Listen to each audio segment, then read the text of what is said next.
A graça e a paz do Senhor Jesus. O Salmo 5 e verso 3, Davi nos diz o seguinte: De manhã, Senhor, ouves a minha voz, de manhã te apresento a minha oração e fico esperando. Meus queridos, um dos exercícios espirituais mais importantes na vida do crente é a oração. A oração foi uma marca registrada na vida de todos os homens de Deus, inclusive no próprio ministério do Senhor Jesus. Todos nós sabemos que a oração era uma marca extremamente presente na vida do Senhor. Ele se retirava para orar, ele se dedicava à oração. Ele, inclusive, tinha seus momentos de oração a sós, como também tinha os momentos comunitários de oração com os seus discípulos. A Bíblia, meus queridos, está cheia de referências, nos ensinando que a oração deve ser uma marca permanente na vida dos adoradores do nosso Senhor. Não à toa, meus queridos, a igreja nasce na oração. É isso que nós vimos, por exemplo, quando nós abrimos a nossa Bíblia em Atos capítulo 1. A igreja nasce com o povo de Deus reunido ali.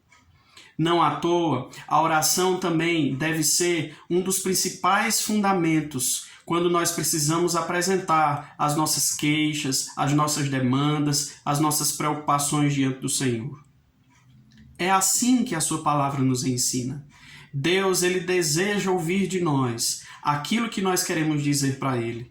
Até porque todos nós sabemos que a oração é um dos meios de graça, da qual o nosso relacionamento com Deus é alargado, é aprofundado, é completamente nutrido através da oração. Não à toa também, a oração ela é vista por muitos e vista de maneira adequadamente correta como um dos meios de combate, inclusive, à ansiedade e à depressão.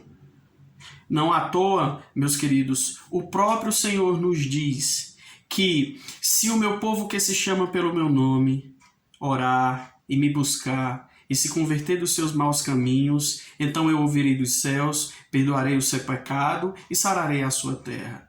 Então a oração, ela não é simplesmente um meio pelo qual nós simplesmente passamos tempo. Não, a oração é um mecanismo pelo qual a nossa fé em Deus é aprofundada.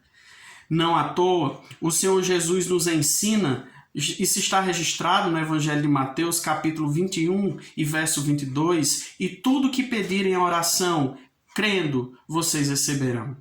É claro que aquilo que nós haveremos de receber na oração não é simplesmente um mero capricho, mas tudo aquilo que está em consonância com a vontade de Deus. Porque foi assim que o Senhor Jesus nos ensinou na oração que ficou conhecida tradicionalmente entre os cristãos como a oração do Pai Nosso. Não nos esqueçamos que ele começa ensinando a oração de maneira categórica nos dizendo: seja feita a vossa vontade, assim na terra como no céu. Então, irmãos, a oração é um meio pelo qual a nossa vida espiritual ela é aprofundada, ela é cultivada, ela é alargada com a presença gloriosa do Senhor, que recolhe as nossas orações e atende às nossas demandas de acordo com a sua soberana vontade. Se estamos diante de problemas dos quais nós não temos a solução, se estamos diante de dilemas dos quais nós não podemos resolver, é através da oração que deve ser a nossa principal porta de entrada. E não apenas nesses problemas dos quais nós não temos saída, e não apenas nesses problemas, nessas questões das quais nós não temos a resposta, mas em todo tempo precisamos apresentar a nossa demanda diante do Senhor, porque aprove a Deus que a marca distintiva de seus filhos fosse exatamente a oração. Precisamos aprender, irmãos, portanto, que a oração não deve ser um fardo, a oração não deve ser uma obrigação, mas a oração é expressão da nossa vida encaminhada com Deus. Que nós nos lembremos disso, meus queridos. Que nós nos lembremos de orar, não apenas quando nós temos um problema dos quais a gente não pode solucionar. Não. A oração precisa ser vista por nós como prazer. Assim como eu, como pai, com os meus filhos, preciso dedicar tempo para conversar com eles, para ouvi-los, assim é o Senhor em relação a nós. O Senhor deseja que, como seus filhos, nós tenhamos tempo para conversar com Ele. Que então, irmãos, nós nos lembremos disso. Vivemos um momento em que as pessoas estão cada vez mais ansiosas, cada vez mais deprimidas. E a Bíblia nos ensina que um dos meios pelos quais essa depressão e essa ansiedade pode ser vencida é através da oração. Que o Senhor Jesus, então, continue a nos abençoar e nos faça recordar, então, dos seus mandamentos, daquilo que Ele próprio disse para o nosso próprio bem. Que Deus continue a nos abençoar.